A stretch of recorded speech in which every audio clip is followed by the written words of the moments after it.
आपल्या परिसरातील ताजी अपडेट पाहिजे आहे ना, तर मग आजच C24 या आपल्या यूट्यूब चॅनलला लाईक करा, शेअर करा, सबस्क्राईब करा आणि बेल आयकॉनवरती क्लिक करायला तर अजिबात विसरू नका. पुण्यश्लोक अहिल्यादेवी होळकर शेतकरी कर्जमाफी योजनेच्या संदर्भामध्ये आढावा बैठक आमदार विक्रम पाचपुते यांच्या उपस्थितीमध्ये घेण्यात आली. यावेळी श्रीगोंदा मतदारसंघामधील कर्जमाफीच्या कामाची माहिती देताना पाचपुते यांनी प्रशासनाच्या कामाचं कौतुक केलं.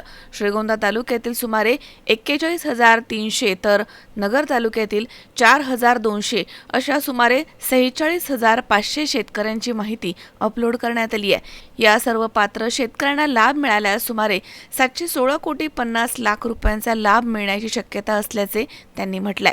पहिल्या यादीमधील पात्र शेतकऱ्यांच्या खात्यावरती श्रीगोंदा तालुक्यातील 230 कोटी तर नगर तालुक्यामध्ये 28 कोटी असे सुमारे 258 कोटी संबंधित बँकेच्या खात्यामध्ये वर्ग झाल्याची माहिती त्यांनी दिली आहे.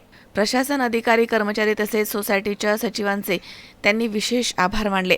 या ॲग्रेस्टॅगची नोंदणी प्रलंबित असलेल्या शेतकऱ्यांनी तलाठ्यांशी संपर्क करून ती पूर्ण करून घ्यावी. तसेच अडचण असल्यास तहसील कार्यालयाशी संपर्क साधावा असं आवाहन आमदार पाचपुते यांनी केलंय. सुहास कुलकर्णी, C24 तास, श्रीगोंदा.